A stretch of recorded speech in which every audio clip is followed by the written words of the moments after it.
नमस्कार, सरल टॉक में आप सभी का स्वागत है। आपके साथ मैं हूं गिरिराज शर्मा। मध्य प्रदेश के सीधी में ऐसी घटना हुई जिसे देख करके पूरा मध्य प्रदेश दहल गया। हर किसी के मन में ये सवाल खड़े होने लगे कि आखिर ये घटना किन वजहों से हुई है और इसके लिए जिम्मेदार कौन है। मध्य प्रदेश के सीधी से जो बस सतना जा रही थी, वो बस नहर में डूब गई, पलट गई और उसमें करीब 51 लोगों की मृत्यु हो गई। लेकिन ये बस दुर्घटना कई सारे सवाल खड़े कर रही है मध्य प्रदेश प्रशासन पर, क्योंकि ये जो घटना है बस की, इससे पहले भी कई घटनाएं हो चुकी हैं। 2019 में हुई थी, 2010 में ये घटना हुई। और इस प्रकार की जो बस दुर्घटनाएं होती हैं जिसमें लोगों की जान चली जाती है, लेकिन सरकार कुछ वक्त के लिए तो संवेदनशील नजर आती है, लोगों की मदद करती हुई नजर आती है। लेकिन हमारा सवाल यही है कि आखिर ये बस दुर्घटनाएं हो क्यों रही हैं और परिवहन मंत्री क्या सो रहे हैं या उनकी नजरों में ये मामले नहीं होते। आखिर ये बस बिना परमिट के कैसे चल रही थी? 32 सीटर बस थी जिसमें 60 से ज्यादा लोग सवार थे और इसकी जो परमिशन थी वो 75 किलोमीटर तक चलने की थी। तो आखिर ये सतना 130-135 किलोमीटर दूर कैसे जा रही थी? ये सारे सवाल हैं। और हमारे साथ आज इस बस दुर्घटना के बारे में जानकारी देंगी जो कि उस बस में चढ़ने वाली थी लेकिन चढ़ी नहीं, भीड़ को देख करके। उनसे हम जानेंगे वहां की स्थिति, क्या वहां पर माहौल था, क्यों वो बस से उतर गए और क्यों वो बस में इस प्रकार का जो माहौल है वो रोज देखते हैं। इन सारे सवालों के जवाब जानेंगे। सीधी से हमारे साथ जुड़ रही हैं मौसमी सोनी, जो कि उसी बस में सवार होने वाली थी जो कि मध्य प्रदेश के सीधी से सतना जा रही थी। मौसमी, बहुत बहुत स्वागत है सरल टॉक में। नमस्कार सर। जी, मौसमी, सबसे पहले हम आपके बारे में जानना चाहेंगे। आप कल जो है उस बस में जा रही थी, क्यों जा रही थी और क्या आप करते हैं अभी समय? सर कल हम लोग जा रहे थे, कल उसका पेपर था नर्सिंग का, एएनएम में हम फॉर्म डाले थे। कल उसी का पेपर देने के लिए हम लोग सीधी से सतना जा रहे थे। जी वहाँ सीधी से हम लोग बस में बैठे, 5:20 पर करीब वो बस छूटने वाली थी। लेकिन जब हम वहाँ बस के अंदर एंट्री किए तो बस में इतनी भीड़ थी कि वो जो कंडक्टर था वो बोला कि पूरी स्टैंडिंग सतना के लिए। हम बोले सीट मिल जाएगी, बोला सीट नहीं मिलेगी। तो एक बार हम चढ़े लेकिन फिर उतर गए। हम बोले कि पूरे खड़े खड़े सतना तो हम नहीं जाएंगे, फिर जी। हम उतर गए। जी सर। तो आप जो है जो नर्सिंग की परीक्षा थी उसको देने के लिए आप सतना जा रही थी, और कौन आपके साथ जा रहा था मौसमी वहां पर? जी सर, मेरा छोटा भाई मेरे साथ जा रहा था। आपका छोटा भाई जा रहा था। तो आप जो है जी बस से उतर गए भीड़ को देख करके, कंडक्टर ने कहा कि जगह नहीं मिलेगी। जी सर, मैंने पूछा कि भैया सीट मिल जाएगी क्या, तो बोला कि दीदी सीट नहीं मिल पाएगी, इसीलिए हम भीड़ को देखते हुए कि 5 घंटे तक हम खड़े खड़े सफर नहीं कर सकते, इसलिए हम दोनों भाई बहन बस से उतर गए। मौसमी, जब बस ड्राइवर ने आपसे कहा कि आपको सीट नहीं मिलेगी तो आपने बस के बाहर से देखा होगा या चढ़ी भी थी आप, तो कितने लोग जी आपको वहां सर। पर लग रहे थे बस के अंदर उस समय? सर मैं बस में मतलब आगे की गेट से एंट्री की तो बस में पूरी स्टैंडिंग थी, मतलब खड़े होने के लिए भी जगह नहीं थी। गेट गेट के पास जगह थी लेकिन अंदर जगह नहीं थी। जी। तो उस आप अनुमान लगा सकते हैं कि बस बस में 55-60 आदमी के तकरीबन थे।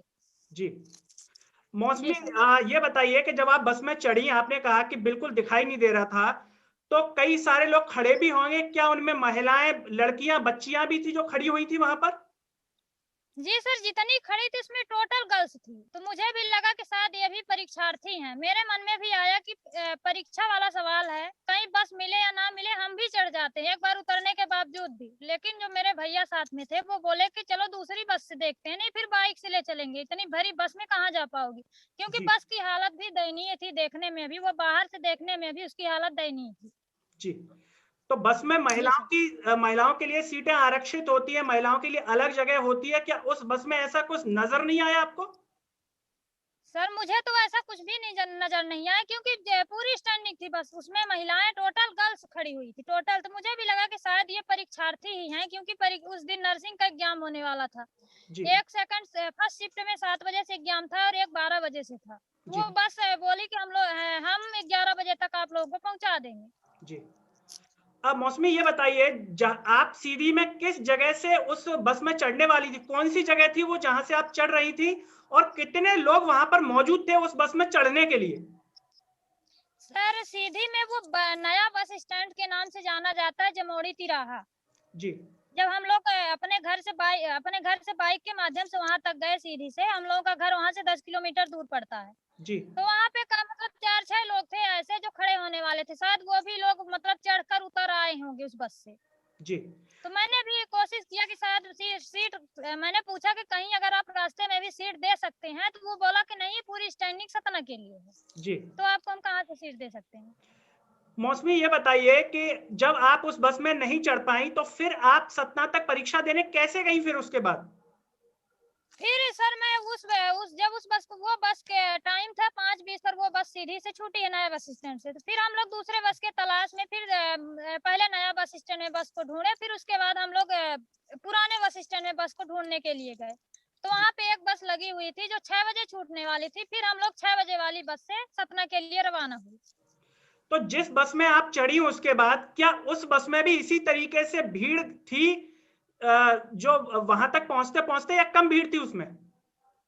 जी नहीं सर, वो 52 सीटर बस थी। उसमें मतलब कहना चाहिए कि 100% में 75% लड़कियां थी पेपर देने वाली, जी और उन्हीं के साथ ही थे। उसमें भीड़ नहीं थी। हम लोग सतना पहुंच गए, लेकिन उसमें स्टैंडिंग नहीं थी, पूरी सिटिंग थी। जितने लोग थे उस सब सिटिंग में थे। पूरे सिटिंग थी फिर। ये जी सर। बताइए कि जो जो ये बस दुर्घटनाग्रस्त हुई है, जहां से ये आप चढ़ने वाले थे, क्या वहां आसपास पुलिस के आरक्षक वगैरह या पुलिसकर्मी वहां बाजार में या जहां पर भी ये जगह है, क्या पुलिसकर्मी नहीं देखते कि ये बस जा रही है, इसमें इतनी भीड़ भरी हुई है? सर कोई भी नहीं था, कोई भी पुलिसकर्मी, मतलब कोई भी वहाँ पे हम लोगों को तो कोई भी नजर नहीं आया। जी। तो ये जी आप सर। वहाँ की रहने वाली हैं मौसमी, सीधी में आप रहती हैं, आपको वहाँ की जानकारी होगी। क्या ये बसें इसी तरीके से प्रतिदिन इसी तरीके से भर के चलती हैं, या केवल उसी दिन इसमें इतनी ज्यादा भीड़ थी? सर मैं प्रॉपर सीधी की बात, मैं वहाँ पे रहती नहीं, वहाँ की बात तो नहीं बता सकती, लेकिन जो ग्रामीण इलाके में जो जहाँ से हम लोग सफर करते हैं, मतलब बसों में भीड़ की संख्या काफी वही रहती है। काफी रहती है। जी सर, भीड़ की संख्या लगभग वही रहती है जी। हमेशा। तो वहां पर जो पुलिस थाने हैं, पुलिस जो कर्मी है, क्या उनको इस बात की जानकारी तो होती होगी जब सभी लोगों को पता है कि इतनी भीड़ भर के जा रही है, तो क्या इस पर कोई कार्रवाई नहीं होती? वहां के जो नागरिक हैं वो नहीं कहते कि साहब इतनी बस भर के ले जा रहे हैं, इन पर कार्रवाई कीजिए? क्योंकि आए दिन हम देखते ही हैं कि किसी बस की रफ्तार से घटना हो गई, या कोई बस तेज स्पीड के साथ जा रही है तो घटना हो गई। क्या इस प्रकार की कार्रवाई पुलिस नहीं करती वहां पर? सर पहली बात तो कोई आवाज ही नहीं उठाता। अगर कोई आवाज भी उठाता है तो 1 या 2 दिन तक कार्रवाई चलेगी। 1 या 2 दिन के बाद मामला शांत हो जाएगा, बस हो गया, कार्रवाई रुक जाएगी। बस भी वही अपने अपने गति से चलने लगेंगी, वही भीड़ लेके जाएंगी, वही रफ्तार से चलेंगी। बिल्कुल। आपका कहना है कि 2-3 दिन कार्रवाई होती है, फिर उसके बाद सब मामला शांत हो जाता है। अगर हम जी सर। आप जो है तैयारी कर रही हैं, पढ़ाई कर रही हैं, युवा भी हैं, ये बताइए जी अभी सर। ये जो इस पूरे मामले पर कार्रवाई हो रही है, अखबारों में दे दनादन छप रहा है। आज मुरैना की भी जी खबर छपी कि मुरैना में बस चल रही थी। तो क्या एक जिम्मेदार नागरिक होने के नाते आपको क्या लगता है कि अभी मध्य प्रदेश सरकार जो ये कार्रवाई कर रही है, ये कुछ दिनों तक चलेगी, फिर कुछ दिनों बाद वापस से इन चीजों की पुनरावृत्ति होने लगेगी? जी सर, बिल्कुल, क्योंकि हम लोग यही तो देखते आ रहे हैं। हमारी उम्र तकरीबन 22 साल है। हम यही देखते आ रहे हैं कि 2 दिन 4 दिन तक कार्रवाई होगी, मामला गर्म रहेगा, फिर इसके बाद मामला ठंडा हो जाएगा। प्रशासन भी उसी तरह काम करने लगेगी और जनता भी उसी तरह काम करने लगेगी। जी। मौसमी, जिन लोगों की ये बसें चलती हैं, तो आपको क्या लगता है कि जिन लोगों की ये बसें होती हैं, उनकी राजनीति में अच्छी पकड़ होती है नेताओं से, मंत्रियों से, इसीलिए उन्हें किसी बात का खौफ नहीं होता, वो धड़ल्ले से नियमों को तोड़ते हुए बसें चलाते हैं? सबसे बड़ी बात यही कि उनकी राजनीति में पकड़ होती है। जी। उनका राजनीति में कोई कुछ पकड़। नहीं। जी। जी सर। तो जो पुलिस होती है, क्या लगता है आपको कार्रवाई क्यों नहीं करती? क्या उनके परिचित के लोग होते हैं, या जिस तरीके से मामले सामने आते हैं कि ले दे के रफा दफा कर दिए जाते हैं, इस प्रकार की चीजें होती हैं इसीलिए कार्रवाई नहीं हो पाती? सर ले दे के रफा दफा करने वाली ही बात होती है, इसीलिए कार्रवाई होती भी है तो 2-4 दिन में शांत हो जाती है, छूट जाते हैं, फिर वही अपना काम करने लगते हैं, हो गया। बिल्कुल। इस बस में ज्यादातर परीक्षार्थी थे मौसमी, और जैसा कि आपने भी अखबारों में देखा होगा, जो परीक्षा देने आ रहे थे नर्सिंग की, रेलवे की, इस कार्यक्रम के जी सर। माध्यम से मध्य प्रदेश सरकार से, शिवराज सिंह चौहान जी से आप क्या उम्मीद करती हैं आने वाले समय के लिए? आप चूंकि परीक्षार्थी हैं, तैयारी कर रही हैं, क्या बदलाव चाहती हैं आप सरकार से कि इस घटना के बाद पुनरावृत्ति ना हो, और एक छात्र के तौर पर आपकी क्या मांग है? सर हमारी छात्र के तौर पर आपसे यही रिक्वेस्ट है कि जैसे कोई भी एग्जाम होता है तो उसके लिए हर जिले में आप एग्जाम सेंटर बना सकते हैं। जी ये बताइए कि हर घर की परिस्थिति एक जैसे नहीं होती, हर घर के लोग पढ़े लिखे नहीं होते। अगर बच्चे या बच्चियां पढ़े लिखे हैं तो वो एग्जाम देने कैसे जाएं? 200 किलोमीटर 200-300 किलोमीटर दूर वो एग्जाम देने अकेले कैसे जाएं? मेरे साथ भी ऐसा हुआ है, कई बार मैंने फॉर्म डाला लेकिन मेरा सेंटर कभी जबलपुर हो गया था, कभी सागर हो गया, तो इस कारण मैं परीक्षा नहीं दे पाई। बिल्कुल। और इस बार भी मैं फॉर्म डाली लेकिन क्या हो गया, किसी तरह हम लोग पहुंचे, लेकिन जो मेरे भाई बहन वहां तक नहीं पहुंच पाए। इससे हमारी सरकार से यही गुजारिश है कि प्लीज आप जैसे एग्जाम लेते तो आप एग्जाम सेंटर हर जिले में दें। ये बताइए कि हमारे सीधी जिले में ऐसी कौन सी कमी थी कि जो आप सीधी जिले में सेंटर नहीं दिए, रीवा में नहीं दिए, सिगरौली में नहीं दिए? कौन सी कमी थी? हमारे सीधी जिले में भी 2-2 3-3 गवर्नमेंट कॉलेज हैं, बहुत सारे प्राइवेट कॉलेज हैं, बहुत सारी अच्छी अच्छी स्कूलें भी हैं। तो क्या आप उनमें सेंटर नहीं दे सकते क्या, कोई भी एग्जाम होता है तो? बिल्कुल। मौसमी, जिन लोगों की मृत्यु हुई, क्या उसमें आपके कोई परिचित, कोई जानने वाले दूर के, क्या ऐसे भी लोग उस बस में सवार थे? जी नहीं सर, हमारे तो मतलब जानने वाले कोई नहीं थे। हम जितने लोग थे फॉर्म डाले थे तो किसी का 15 को था, क्योंकि नर्सिंग वाला पेपर 2 दिन चलने वाला था। एक 15 को था, 2 शिफ्ट उसमें हुआ, एक 16 को था। तो जितने भी हम लोग मतलब करीब 10-12 लोग एक साथ फॉर्म डाले थे, तो किसी को 15 को फर्स्ट शिफ्ट में हुआ, किसी को सेकंड शिफ्ट में हुआ, किसी को 16 को फर्स्ट शिफ्ट में हुआ। सिर्फ 16 को सेकंड शिफ्ट में हमारा ही था, बाकी और किसी का नहीं था। आप सीधी से रहने वाली हैं, इस प्रकार का माहौल, इतनी ज़्यादा लोगों की मृत्यु हुई है, आप वहाँ पर खुद रह रही हैं, तो किस तरीके से वहाँ का माहौल है, उसके बारे में ज़रा आप हमें बताएँ, क्योंकि जिस जगह का माहौल होता है, उसका दर्द, वहाँ की संवेदनाएँ, वह व्यक्ति ज़्यादा अच्छे से समझता है, दूर के। हालाँकि इस घटना ने पूरे देश को झकझोर दिया, इतने लोगों की मृत्यु होना, और वो भी किसी न किसी की कमी की वजह से होना। तो कैसा वहाँ पर लोगों का क्या कहना है इस घटना के बाद? सर पहली बात तो जितने युवाओं की मृत्यु हुई, हर माता पिता, हर भाई बहन जिनके परिवार में जो बच्चे हैं, उनका यही कहना है कि अगर सेंटर आप सीधी दिए होते तो काश इतनी जाने जाती या ना जाती। जी, क्योंकि सबसे ज्यादा सर उसमें परीक्षार्थी थे, एक घर से 2 या 3 लोग थे। अब यहाँ पे करीब एक घर से 2 या 3 लाशें उठ रही हैं। अगर सेंटर आप सीधी में दिए होते, रीवा में दिए होते, सिगरौली में दिए होते, तो क्या क्यों बच्चे उतना दूर जाते? बिल्कुल। उतनी दूर सफर करके क्यों जाते? ये बताइए, वहाँ की सड़कों की हालत कैसी है? वहाँ सड़कें कैसी हैं? आपके चाहे गाँव की बात करें हम, क्योंकि मुख्यमंत्री जी कहते हैं कि हम जो है प्रदेश का विकास बहुत अच्छा हो रहा है, तो और जहाँ पर ये घटना हुई, वहाँ की सड़क कैसी है? सर मतलब हम लोगों की बस करीब आधा घंटे आगे पीछे थी, लेकिन वहां पे पहुंचते पहुंचते ज्यादा दूर नहीं थी। लेकिन वहां की सड़क तो सकरी थी, नहर के किनारे हुए लगी थी। छुइया की जो घाटी की सड़क है उसमें 4 या 5 दिन से जाम लगा हुआ था, तो वो रोड बदल के हम लोगों को ले जा रहा था। जी, तो सर अगर वो 4 या 5 दिन से जाम ना लगा होता तो शायद इतने लोगों की जान ना जाती। अगर जाम हटाया गया होता, प्रशासन की नजर उस जाम में पड़ी होती, तो अगर इतनी बड़ी घटना, इतना बड़ा हादसा, इतने लोगों की जान ना गई होती। मौसमी, वो जाम किस वजह से लग रहा था, कुछ बता पाएँगी आप? क्या सर? जो जाम आप बता रही हैं, वो किस वजह से वहाँ पर जाम लगता है? इसके बारे में कुछ जानकारी है आपको? सर वहाँ पे सीमेंट की फैक्ट्रियां हैं, ट्रक के आने जाने में शायद मतलब कहते हैं कि कोई ट्रक 4 या 5 दिन पहले वहाँ पे पलट गया था, इसी कारण वहाँ पे जाम लगा हुआ था। जी। अगर वो जाम क्लियर होता, तो शायद ये घटना नहीं होती। क्योंकि अगर वो जाम क्लियर होता तो वो बस वाले रास्ता ना पकड़ते, ये रास्ता ना पकड़ते तो ये हादसा ना होता। मुख्यमंत्री शिवराज सिंह चौहान जी से आप क्या उम्मीद रखती हैं इस घटना में? प्रदेश के मुखिया हैं, बेटी बचाओ बेटी पढ़ाओ की भी बात करते हैं, भांजे भांजियों की चिंता भी दिखाते हैं, और इस दुखद घटना में कई बच्चियों ने भी अपनी जान दी, कई महिलाओं ने अपनी जान दी, कई लोगों की जान गई। तो क्या उम्मीद रखती हैं आप सरकार से कि आगे इस प्रकार की घटनाएं ना हो, और इस प्रकार की चीजों की रिपीटेशन ना हो?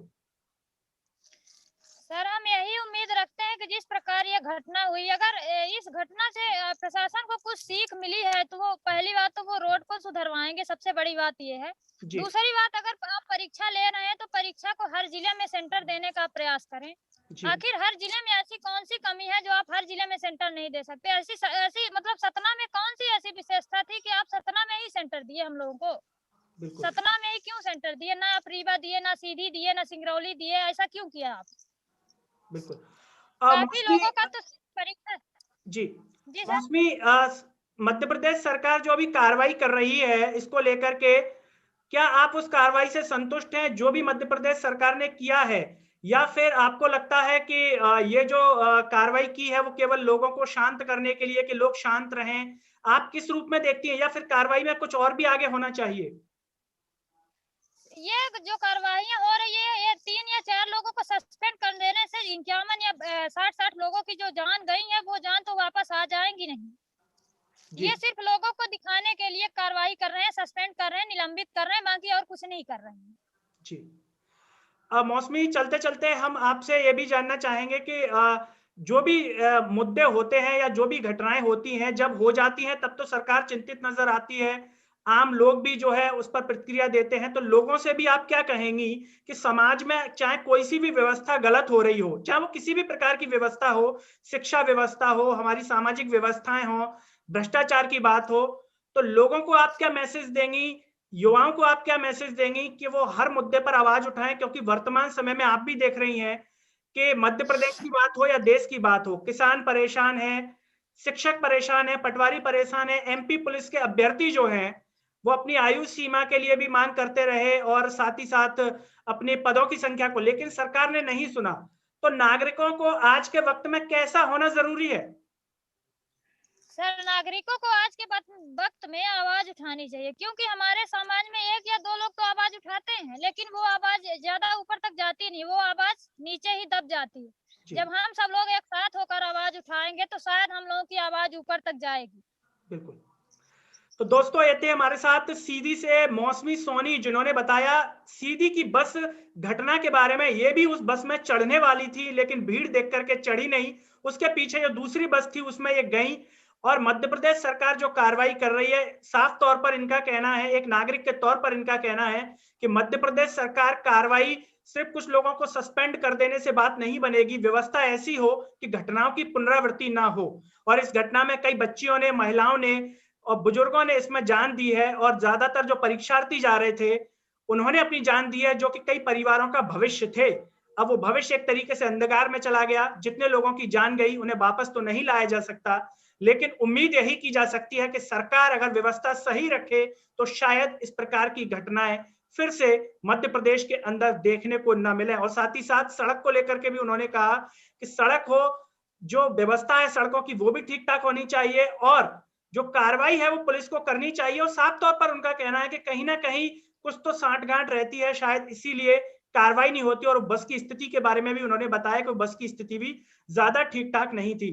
मौसमी, आपका बहुत बहुत धन्यवाद सरल टॉक से जुड़ने के लिए और इस घटना के बारे में पूरी जानकारी देने के लिए।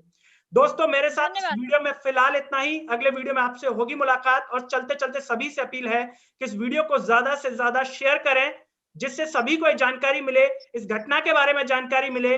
और चूंकि ज्यादातर इसमें परीक्षार्थी थे, युवा थे, उनकी क्या मांग और क्या सोच है, मौसमी ने एक जो है खुद युवा के तौर पर, एक महिला के तौर पर जो है बताया। तो इस वीडियो को ज्यादा से ज्यादा शेयर करें, आपके व्हाट्सएप ग्रुप, आपका फेसबुक, ट्विटर, टेलीग्राम। अगले वीडियो में आपसे होगी मुलाकात। मुझे दीजिए इजाजत। नमस्कार।